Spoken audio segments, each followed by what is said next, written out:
Do you want us to dress to school only according to a dress code? No way. I'll wear whatever I want. A little background for context. I'm not a fan of dress codes for the sake of dress codes. So when I went to boarding school, I was absolutely thrilled to be in a school that didn't have any uniform at all. Okay, I don't really have a problem with dress codes per se. I have a problem with the interpretation of the rules. If it says socks have to be black or blue, 99.99999% of people will think it means dark blue. And I'm the kind of person who will show up in sky blue just to stand out for the day. Just to exchange a smirk with a drink of other people who will think, but it just said blue. Just to show the bureaucrat who wrote the rule that they're not so impenetrable. In short, I'm what my husband would call a real pain in the ass. I just get a kick out of showing people that either or isn't always the only option. Let's just say I always dressed boldly. Loved unusual combinations, and if I had been supported and taught how to sew, I probably would have become a fashion designer. I wanted to experiment with colors, textures, but boarding school was not a bright place at all. Although I was a smart child, I was never a rule breaker. Mom always said, "The author, an obedient and well-behaved girl. She can bend a rule into a pretzel, but she will never break it on purpose." Mom had to be very careful in formulating rules and restrictions when she left me alone, but at the same time be careful not to give me ideas. Basically, if someone gives me the impression that a rule is immutable, I'm going to want to check to see if it's true. And if you're an asshole, I'll find the most sophisticated way to show that it's not immutable at all. My mother was a firm believer. Critical thinking is the key to success in life. If you can assess a problem and find a way to solve it, then you don't need to know everything. You just need to know how to find the answers. Keep in mind, this was decades before Google and smartphones, so I don't blame modern parents for having a different mentality. But I still think I would raise my children the same way if I had any. So, I was raised to believe that the people who succeed in life are the ones who don't just say apple when asked what that red round thing on the table is. You pick it up, turn it over, notice the feel and the weight. Remember the smell or the glint in the wax, and commit it to memory. You never know when someone will ask you what the bottom of an apple looks like when there are no apples to look at. Right, well, if you live by this principle of mentally turning every problem inside out, doing the same thing with school rules becomes pretty funny. And now the story itself.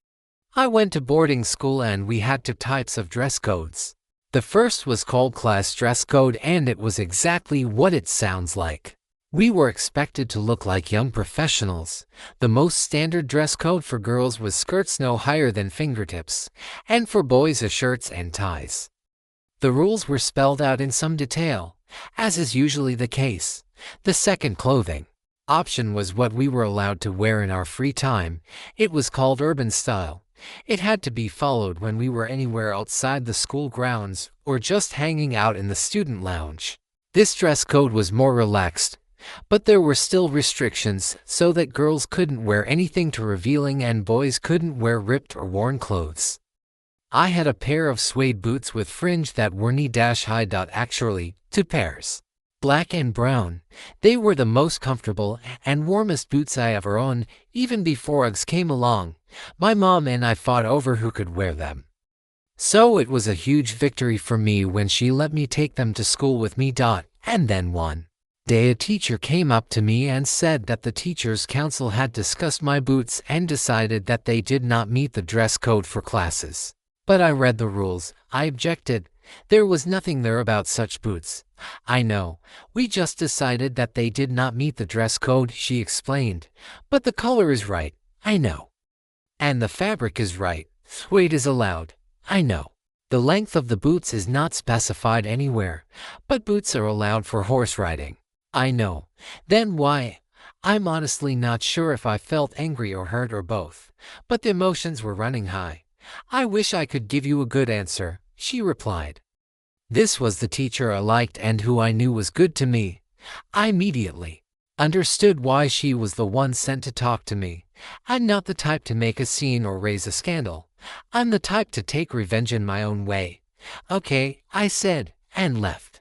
That night, I studied the dress code inside and out. I read every sentence inside and out. I recited the rules out loud. I picked up every article of clothing mentioned in the rules and studied it as if I were an alien who only had these instructions and a piece of cloth to figure out why people were wearing them. Admittedly, it was a strict code, but they got two things wrong. Firstly, for some reason it didn't say at all where each item of clothing should be worn. And not a word about at least trying to look well-groomed. It said what color the clothes should be and where they should reach: skirts below the toes, socks above the ankles, sleeves covering the elbows, and all that.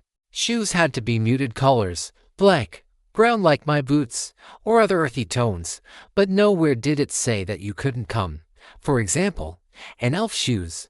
Of course, such shoes would not be in the spirit of the school dress code. I went to bed, angry as hell, with a bunch of evil ideas running through my head. I spent a long time deciding whether it was worth getting involved in this. In the end, I decided that the morning is wiser than the evening. If the feeling doesn't go away, I'll start the first stage. The next morning I woke up just as angry, and on my way to breakfast I mentally made a list of the most notorious blockheads in our class.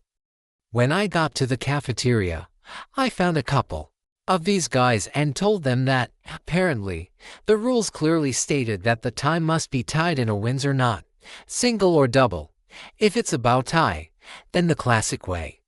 I don't know what it's called, but nowhere does it say on what part of the body the tie should be worn. They only ask to tie it correctly, but they don't write that it has to be around the neck. I advised them to read it all over themselves in the evening, and then decide what to do with this information. The next day, ties were everywhere: on wrists, on glasses, on foreheads, on ankles, on knees, on thighs, wrapped around fists, as if someone wanted to stop the bleeding. Basically, if a Windsor could be tied to any part of the body, there was always a boy in our school with a tie there. I was damn pleased with myself. The first stage went great. The teachers were annoyed, but many just found it funny, until it came to math class. There was a boy sitting there without a tie, the same one who always wore a bow tie. The teacher approached him, looking down. "I understand that you decided to have fun with ties today. I think we have been patient enough, but if you know the rules so well, you probably remember that you still have to wear a tie." He looked up, grinned, and said, "I have a tie on, you just can't see it." The class erupted in laughter. Maybe he really did tie it around his ankle, under his pants, or under his jacket around his elbow. I don't know, but for everyone he was still the guy who supposedly came to class with a tie on his dick. By the end of the day, I was the legend for finding the hole in the rules, and he was the legend for where he had fitted it. The next morning, everyone got a notification on the school mailing list. The rules have been updated to say that ties are only allowed around the neck. The fun days for the boys are over. The second phase is proving to be much more difficult. I had been eyeing the most ridiculous pair of boots I had ever seen at the mall for a while now. They were silver, with holographic rainbow interlocking circles. They had a 2-inch platform, a massive 4-inch heel, and lace-up closure, and were just above the ankle. Unbelievable. I knew I couldn't wear them to class, but I wanted to wear them to the city. As I said, after 9 years in uniform, I finally started enjoying fashion. For months I saved up money and visited the boots in the store whenever possible. Little by little I tried to convince myself that these stupid boots were too expensive. But after I was forbidden to wear my favorite suede boots, the desire to buy them only grew stronger. And right now I managed to scrape together the necessary amount. What luck! I literally ran to the store all weekend to buy my holographic rainbow boots, but they didn't have my size. I almost cried. And then I noticed a black patent leather version next to them. Until now, they seemed kind of boring to me, especially compared to silver. But in the regulations for expenses, an entire paragraph was devoted to patent leather shoes. It was allowed, but only if pants were worn. There is an old Idiotic opinion that patent leather shoes supposedly reflect a girl's panties if she is wearing a skirt. So my rainbow boots were definitely forbidden in class, but their sisters, black, made of patent leather with silver details, are absolutely officially allowed. Silver is allowed on shoes because, you see, boots can have metal eyelets for laces, and even a 5 cm platform and a 10 cm heel, by the way, were allowed. The school didn't even have a heel height limit.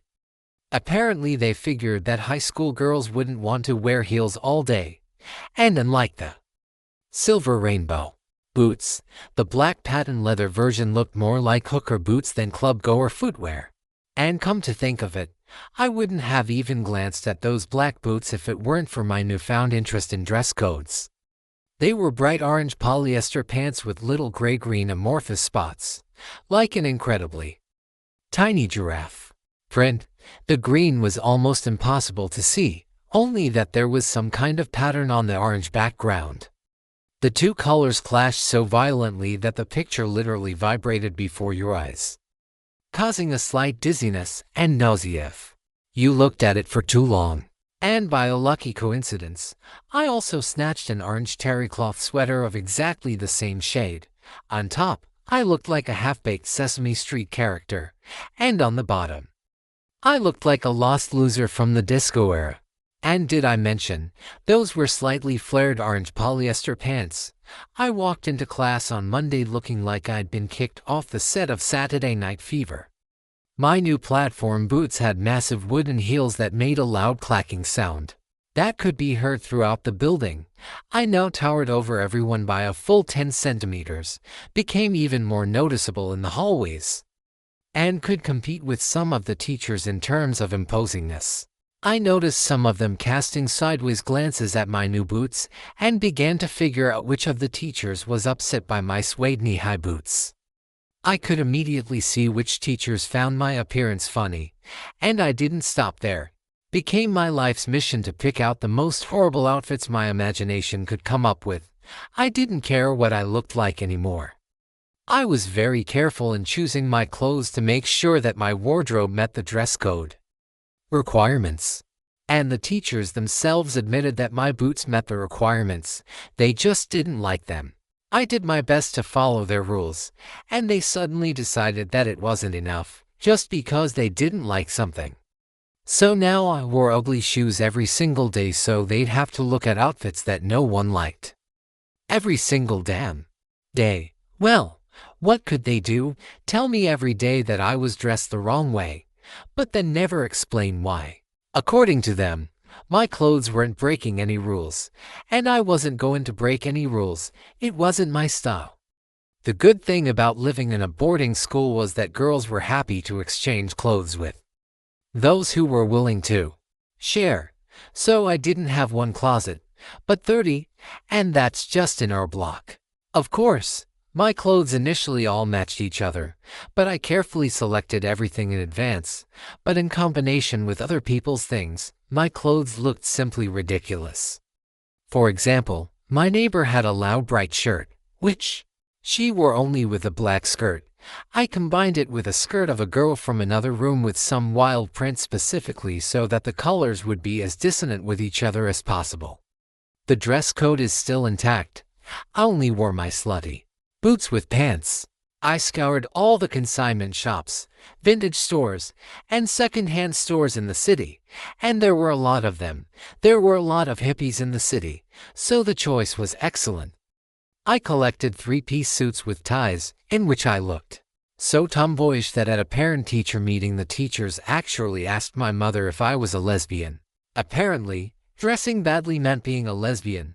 I braided my bangs into a thin braid, hung a heavy earring on the end of it so that the braid hung down, and I swung it over the desk or a book, twisting my head, but only in the lessons of those teachers whom I suspected of discriminating against my boots. I did everything possible to irritate everyone with my appearance. At that very parent-teacher meeting, the teachers asked my mother to talk to me about my clothes, and she asked in surprise if I was breaking any rules. When they explained about the boots, Mom laughed and said there was nothing she could do about it. If there's one thing my daughter hates, it's being punished for a rule she didn't know about or that never existed. Want to make rules now to stop her. She won't do it tomorrow. I assure you. You will never see those boots again, but you took away something she liked, and in her eyes, you did it for no reason. To her, it's a punishment. Even if you thought it was just a request. And now she's punishing you in return. It's simple. I advise you to let it go and rewrite your charter over the summer. Otherwise you'll run out of paper typing out edits every day to keep up with the loopholes she finds. My daughter loves to find loopholes in the rules. I should not have given her so many puzzles as a child. Upon hearing this, the teachers admitted that the only reason my new boots were ignored was the following: seeing my reaction to the ban on suede boots. Some teachers were afraid to imagine what else I might come up with in response if the second pair was banned, and I, being a very obedient student, never wore my suede boots again. I was never picked on again about my clothes, except once when my skirt turned out to be too short. To be honest, it wasn't on purpose. I didn't return to that school the following year, but for completely different reasons, so I don't know if they made any changes. I still have the black boots after all these years, and I smile every time I stumble across them at the bottom of a box. I also have a t-shirt from that time. It's literally the ugliest thing in my closet, and I can't bring myself to throw it away because every time I stumble across it in my closet, I remember this story and laugh. And somewhere there are photos of me in my orange fluffy outfit. If I ever find it, I'll definitely share it. How I enjoyed it back then, making Scodori Shadow out of games. So, advice: be creative with your problems. Look at them from a different angle, turn them inside out. Try them a little differently, and who knows what cracks you might find. And it's just another great story about what an amazing mom I had. She was always ready to support me.